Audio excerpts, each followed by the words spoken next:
Local productions seen on Delta College Public Media are made possible with support from viewers like you.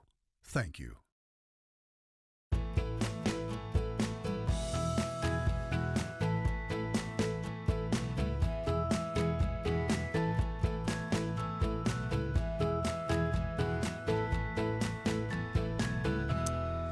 Well, good evening, everyone. I'm Mike Redford, and this is the follow-up. Coming up on tonight's show, the state of our roads and how to pay to fix them. State lawmakers and the governor have conflicting plans to improve our roads and bridges, for that matter. One plan calls for tax increases and others don't, so what's the catch? And what kind of a grade would you give the current state of our roads? Tonight we have two guests. One is an expert on fiscal policy who can tell us how the numbers add up to fix the roads, and the other works in the front lines of a county road commission. Will give us an honest view of what kind of condition our roads are in right now. But first, we'd like to hear from you. Help drive the conversation here on the follow-up. You can do that in a variety of ways, including social media. You can email us. You can dial into our follow-up hotline to voice your opinion or suggest future show topics. And if you'd like to watch any of our past shows this season, you can log on to deltapublicmedia.org. So our guest in studio tonight, James Hohman, Director of Fiscal Policy with the Mackinac Center for Public Policy. He's a good friend of the show, been on a time or two. Glad to have you back, James. Thanks for having me, Mike. And Dan Armentrout, he's Director of Engineering and Deputy Managing Director of the Saginaw County Road Commission. Good to see you. Thank you. So Dan, I'm going to start with you. If you were to assess the condition of Saginaw County's primary roads, what kind of condition are they in overall? Good, fair, awful? Why would you say that? Sure. When I look at our road system, we have our primary roads, we have our local roads. They're separate from the state highways. Our roads, the primary road is the road that's going to get you somewhere. It takes you across, a decent stretch. Sure. Where your local roads are your secondary roads. In the rural areas, a lot of them are gravel. In the urban areas, it's more of a subdivision street. Sure. So the primary roads, the main roads, they're in fair condition. Okay. We're doing okay. When we lost a lot of ground on the primary system from roughly 2008 to 2017, roads funding was awful. Things went backwards. We lost a lot of ground there. What I do know is in 2017 the funding changed. It helped. Okay. So we were able to stop the bleeding. We are gradually making some progress in getting our primary roads in better condition, but we're not where we need to be by any means. Okay. Absolutely not. The local roads, those secondary roads, those subdivision streets, they are absolutely awful. They are poor condition across our county, across the state. The funding for the secondary roads, those local roads, is so limited and so difficult to actually do a project on those roads. It's just a daunting task. Right. And we've been arguing about it for years and years, and we're going to talk a little bit about a millage that was passed in Saginaw County in a couple of minutes and what difference that can make. And before we get into sort of the governor's plan and the State House plan led by the GOP, James, I'm going to come to you. I think you'd kind of unpack sort of the basics of this road funding. It's been, 15 years? It's this endless debate, and yet it's almost unsolvable. Can you walk us down that path? Yes, so roads provide a really important service to people in Michigan. It's how we get to where we want to go. It's a really valuable service. We spend tens of thousands of dollars on personal vehicles so that we have the means to get us, whoever we want to bring, on all of our stuff, wherever we want to go. And we trust that we can go on these roads to get where we want to go. And when we do it, we're on property that is owned and maintained by our governments. So the roads are not owned by townships, they are owned by cities and by counties. And then the state also owns the highways and any other numbered road that's out there. So, US 10, I-75. These are all owned by governments, and it is our government's responsibility to keep them in good working order. That costs money, and these are maintained by our elected officials, and they want to be popular, and people don't want to have to spend more money on their transportation needs. But this is an important service, it's an important value, and so we're going to have this perennial discussion over what is the best way to fund our roads and how much do they need? So we've been having this argument for years, and the current argument is again, basically a similar one that we've been having for the past 15 years, which is, do we need to raise taxes in order to spend more on roads because we're not at the level where we're fixing them faster than they fall apart? And it's, do we need to raise taxes to do it, or can we use some of the state's growing resources to devote to roads? Well, that's a good segue into the two conflicting plans. We've got a graphic to show you guys and the viewers. We're going to start with the governor's proposed plan. And on the surface, if you look at it there, it looks like we're in for tax increases of some sort. For large companies, maybe an increase in the state gas tax, and we'll get down to this almost $8 million to study road usage revenue option. We won't get to that. So, James, just take a look at that, and Dan, maybe you'll be able to comment too. Is that what we're looking for? Is it strictly sort of tax increases, or are we being unfair to the governor on this? You're a little unfair to the governor, because she has said as part of her proposal, we can find money within the budget to spend on roads. She also wants to raise corporate income taxes, digital service, her proposal is to raise corporate income taxes, digital service taxes, and marijuana taxes to vote to roads and other priorities. The House, so that's some money from the state's growing resources, and then some tax increases, and for roads and other priorities. The House Republicans have a counter proposal that's already we can approved. take a look at that as you're talking about it, which kind of talks about sort of redirecting nearly $2 billion in funds from the corporate income tax. It's roughly a nearly $3 billion package. So what's the difference? Yeah, the main difference is it doesn't raise taxes. It looks within the state's growing resources, and they specifically highlighted one area, the state's selective business subsidy program. So, for instance, the state gave General Motors $600 million for electric vehicle plants. They want to not cancel that deal, because you've already made the deal, you got to live up to your deal, but using the money that we've etched aside for business subsidy programs, and then spend that on roads instead, as well as the rest of the state's corporate income tax, to dedicate that to roads. And then this is a perennial issue that has kind of come up. Michigan's one of the rare states that levies sales taxes on fuel in addition to gas taxes. Can you explain the difference? Because I think that's a little confusing, particularly on this graphic here. Revenue from gas sales does not support roads, but income generated by fuel tax does support roads. So can you clarify sort of the difference there? Yeah, Michigan earmarks most of its taxes. So the sales tax is earmarked, 73% of it goes to the school aid fund, so higher education school districts. So when we tax gas, we apply sales taxes, we apply gas taxes. The gas tax is earmarked to our transportation services. So lawmakers want to take that, they want to exempt gas from the sales tax and then raise gas taxes on an equivalent basis. Okay. So that means more money for the road, less money for the schools. They earmark some other revenues to go to the schools, so they're protected. That now means less money, less general fund money for the state government, but that's been growing in recent years too. Right. Hope everyone's got a handle on that. That's a good explanation.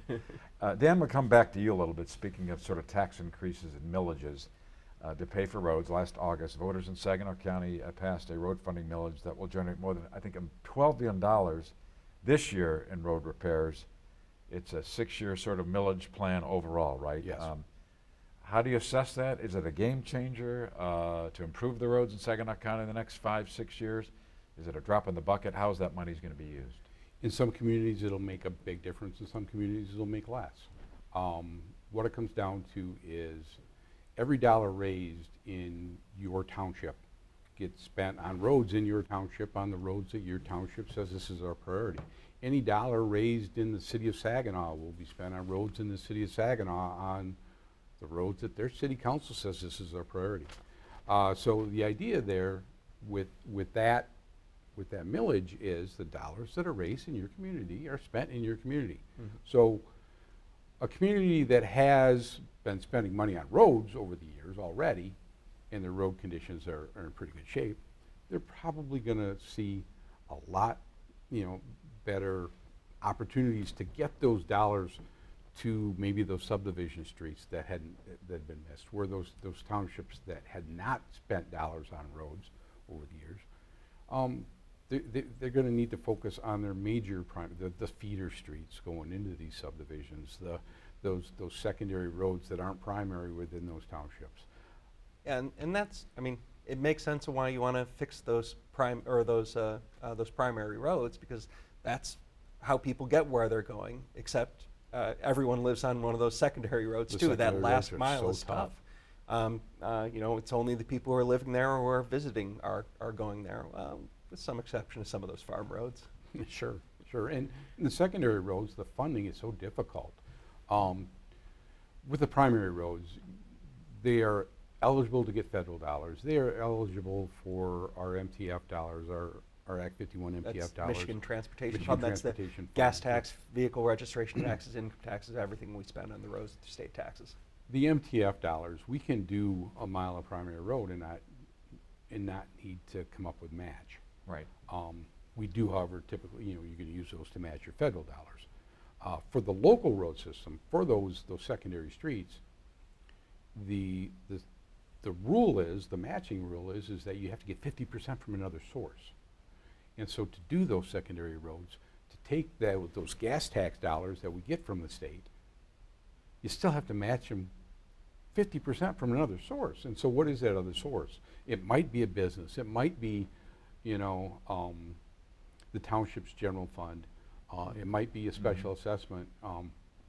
This millage can be used as that second source, that 50% match.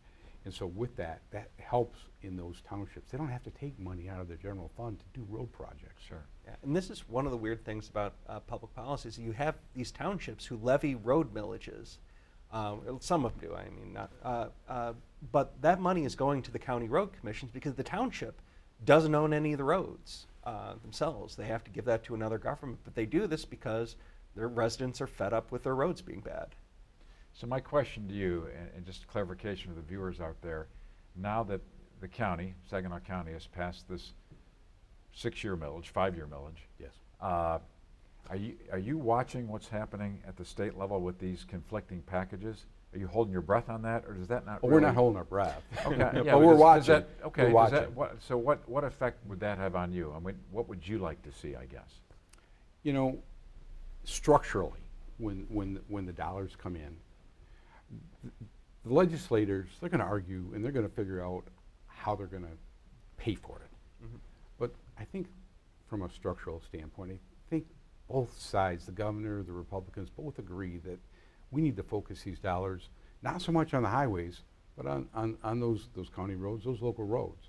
And, you know, in Saginaw County, with this millage, we can handle a bigger influx of those MTF dollars to match dollars for those local roads. I absolutely see that as a huge plus.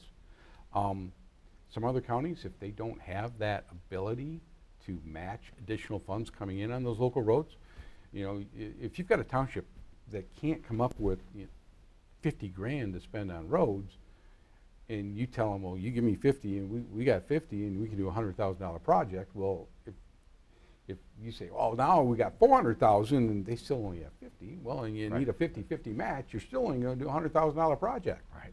By the way, this is a strange thing about government policy that I think people should pay a little more attention to, which is just how little our governments really work together, which is there's my money and there's their money and then there's the federal government's money. And so they make our state government makes a lot of decisions of spending state tax dollars to chase federal dollars. Probably should coordinate better in the first place, because they are still trying to serve the citizen the best way possible. But that's a bigger and broader question. Absolutely. I think in Saginaw County, though, because of this millage, we are better prepared to, we will be able to address that. Sure. And maybe that'll be a model for other counties to look at, because the voters passed it, they supported it. You've got a long-term plan, at least the next 5-6 years, and do some good, and something that maybe other counties should look at. Other counties do. Okay. I mean, Midland County has a road millage, Tuscola has a road millage. Absolutely. Many townships have road millages. But I mean, I looked at the numbers for, so Michigan funds its roads through gas taxes, through vehicle registration tax, loosely follow on the roads, but it also uses whatever resources they have available. And this is true at at the local government level, but the local government basically only have property taxes that they can levy. But most of the money comes from the state that we use for to fix roads comes from the state government. It's over $4 billion now. When I looked at how much local governments raise in road millages, it's less than $500 million. Now that's important. It leverages some of that state money, and it also needs to be popular with voters in order to be enacted. But when it comes to fixing the roads, it winds up being this. Even though most roads are owned by county governments, it winds up the state's fiscal responsibility to take care of them. So there's no telling what's going to happen in the next couple of months between these conflicting road packages. They may or may not reach a little bit of an impasse and find something. But the other thing in both of these packages, I think particularly the governor's package, there's about an $8 million price tag to study options, looking to the future, kind of a user revenue source. As more and more of us are going to electric vehicles, people are wondering how we're going to pay for that, fewer taxes and gas, those kind of things. What's your take on that, and how do we kind of compare to other surrounding states, let's say in Indiana, Ohio, Illinois, that have toll roads? I've heard that again. So how do we compare to other states, and is that going to be in our future at all? So Michigan is more prepared for the possibility of people going to electric vehicles than most other states. This is because we already charge electric vehicles more in vehicle registration taxes, and a pretty decent amount. The last I looked at it, it's roughly what a normal person's going to pay in gas taxes a year is how much they're paying in registration taxes. And we can talk about whether that's efficient or not, or whether that should go up if more users are doing it. So I don't feel like we need to completely change our model to fund roads. In fact, we don't need all that much more revenue before we're at replacement levels where we're fixing roads faster than they fall apart. I think that ought to be the goal of a road funding policy. But long term, I think it would, charging users for what they use in roads is a fairer system. And this is how we fund cell phones, this is how we fund our electrical bills, this is how we fund our water bills. Is that if you're using the thing, you're going to be charged for your usage. The problem is that these are government roads. They are subject to popular opinion. We elect our lawmakers to figure out the best way to fund them. And if people don't want to be charged user fees, they're not going to be charged user fees.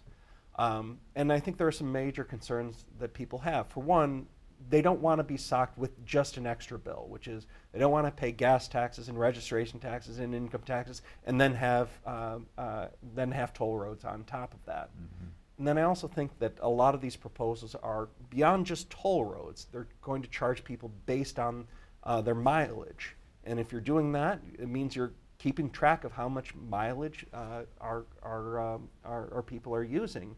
And people have privacy concerns with that, and rightfully so. I think that overall it's a fairer system. I would like to see us explore this option. I would like to see it explore as an option to replace what we've got, to address people's privacy concerns. But you have to actually convince people that it's a good idea first, otherwise it'll never happen. So how do we convince our state lawmakers, the governor, other than the Chamber of Commerce, to have that discussion, mm-hmm. to put that on the table and have more serious dialogue about that? Yeah, so honestly, if the governor was doing it, or was doing her study as a matter of trying to replace the current system, I think starting some pilot programs, showing people that it can be done, it can address their concerns, and most importantly than that, it's not going to be used as a means of social control, like telling people they can't go to whatever areas, or they can't drive certain types of vehicles, that kind of thing. Right. If you do, you can run some pilot programs, and some places around the country are doing this. I follow Robert Poole at the Reason Foundation, who's been trying to get places to do this for a long time, and there's a lot of attention that's being paid to that. Okay. But I don't know that the governor's interested in that. She seems to be interested as we want to do everything we're doing now, and then charge drivers some more. Right. Well, she's been into this, into her second term now, 6 years overall from her first term to her sixth term. So I think she's moving ahead in a different direction. Dan, I wanted to come to you, and I promised about this, that you're talking about this this road millage that was passed successfully. That's brings you some light at the end of the tunnel a little bit. Do some good work. So looking back, what are a couple of different really major road projects that you've done in Saginaw County the last year or so you're really proud of that people need to know about? You know what, last summer we did a big chunk of Dixie Highway from Junction Road south to the county line. Mm-hmm. That road was awful. We leveraged, I don't know, 7 different funding sources to bring it all together to make that happen. Over the previous years, we were able to be able to do the other stretches from Junction to the city limits. So that road last summer was a big project for us. We had some safety dollars, we had some federal rural funds, we had some state deed truck route dollars, we had an earmark, we had some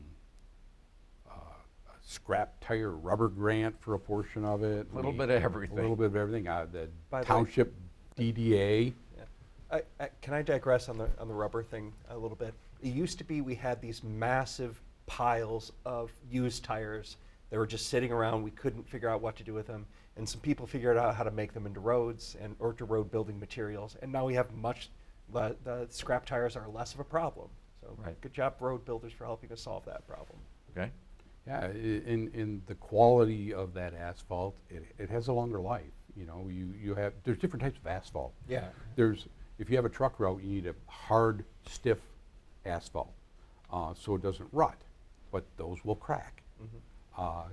If you have, a subdivision street, you use a softer because Sure. you don't have to worry about the rutting. Right. And you don't get as many cracks. But with the rubberized polymer added to the asphalt, it increases that user-friendly window to reduce rutting and reduce cracking. Yeah, and this is It's more expensive. Yeah. Well, but this is a new thing. Like, I feel like a lot of people think that we're still building the same roads we did 60 years ago. Sure. We're finding advances. Like people our officials are doing their best to try and use their dollars effectively. Private road contractors are always looking for an edge. There's a state laboratory out there trying to figure out how to do roads better. Sure. Yeah. And Dan, you did mention using different concrete or something on roads are being used by trucks, for instance. That's another thing that people have talked about. We've got a lot of trucks, particularly on 94. Do we have to increase funding for some of the heavy truck usage? I've heard that. Anybody want to touch that? No, I don't. Okay. But you don't want to touch it, or you don't want to go to heavy trucks? Let me. Yeah.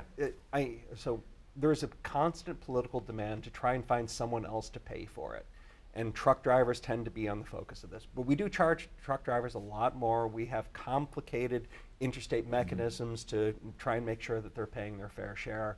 But it's a complicated question because, like, we build our we build our bridges especially for, like, okay, what if we have nothing but heavy trucks on these things during an earthquake? Right. So you have to, over-engineer these things, and that costs more to get that level of standards.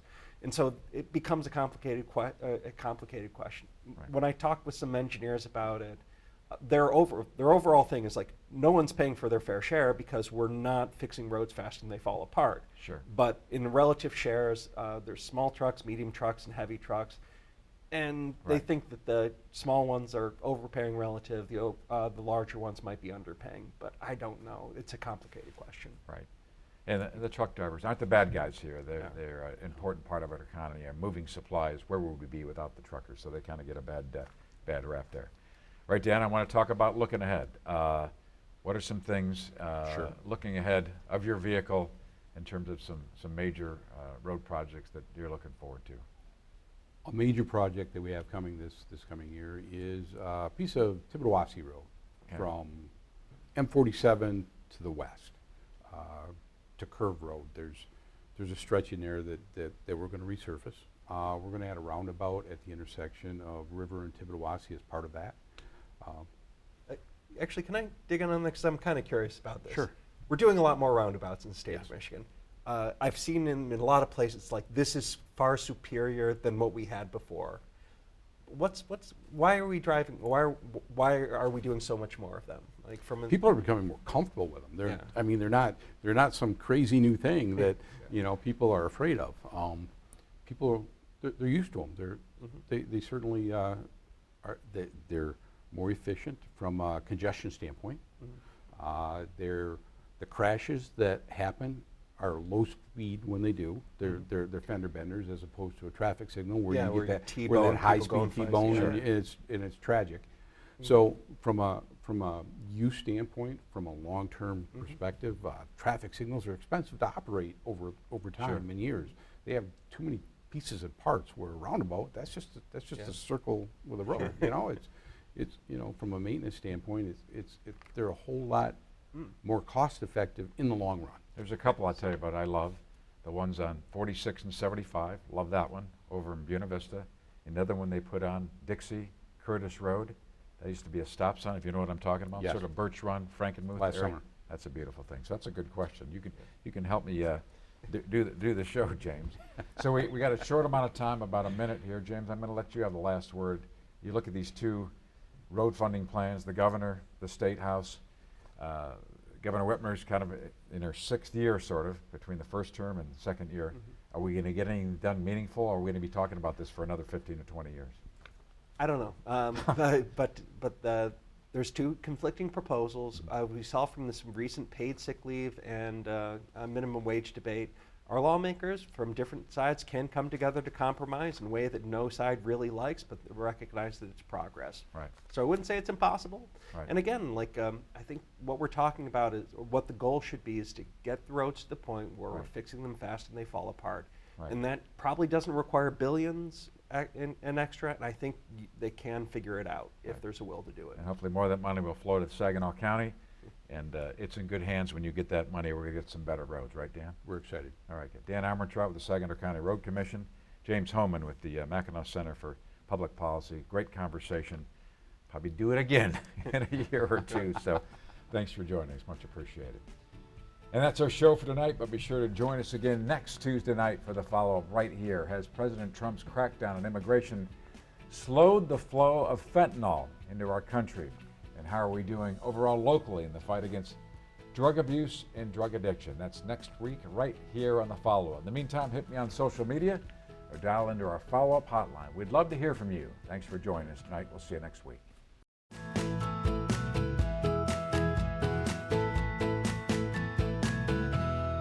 Well, welcome to the follow-up after show, kind of our web extra, the viewers that watch the big show. And we've got a lot more to talk about here in the after show with our guests that were on the big show, James Hohman, Director of Fiscal Policy for the Mackinac Center for Public Policy, and Dan Armentrout, Director of Engineering and Deputy Managing Director of the Saginaw County Road Commission. They're on the big show. We got more to talk about here in the after show. And Dan, I'm going to come to you. During kind of our live show, we talked about these conflicting road funding projects that the governor had, State House has. What we didn't get into, we focused on roads, but we didn't talk about bridges, the state of our bridges. So assess sort of the state of our bridges in Saginaw County as you see it. In Saginaw County, we have just over 200 bridges. 25% of them have a weight limit. So it's pretty tough. And when you look at bridge funding, your typical bridge, 50-foot span, you're going to spend $1 million on that. $1 million for 50 feet of road versus what you can do. You can do a lot more. You can cover a lot of road for $1 million, but 50 feet gets you a bridge. Mm-hmm. And so when we look at the bridges, when you look at the funding levels that are available, if you have 200 bridges and they're going to last 50 years apiece, well, then you got to do 4 bridges a year. Mm-hmm. We're not doing 4 bridges a year. On a good year, we'll do 3. Right. So, across the state, we're not alone in this. This is a common problem across the state, and so bridge funding is tough, and there are set aside programs for that. And I know that the Republican plan does have $100 million set aside, earmarked to go towards bridges through the local bridge program. That's a great start. It's going to help. I I think it'll stabilize the system with that kind of funding level for now.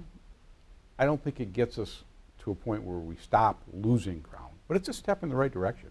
Okay, very good. I'm going to let James Hohman play a little co-host here on the follow-up after show. So James, you have some questions of, of Dan. So it's weird because like your administrator, you can just ask your administrators questions via email. Like if you can do this, but since we're here, I figure we might as well ask you. So say you are one of those residents, you're in one of those secondary roads, just a road through the neighborhood, no one's going through here who's not living there, and it's just in a bad shape. What can they do to try and get that up the priority scale for replacement or for maintenance? Sure. Maintenance-wise, I mean, we can patch holes, so we can do some stuff, but you know, a patch on a patch on a patch doesn't really make it that much better. When you look at the way the road funding works for those local roads, you got to get 50% from another source.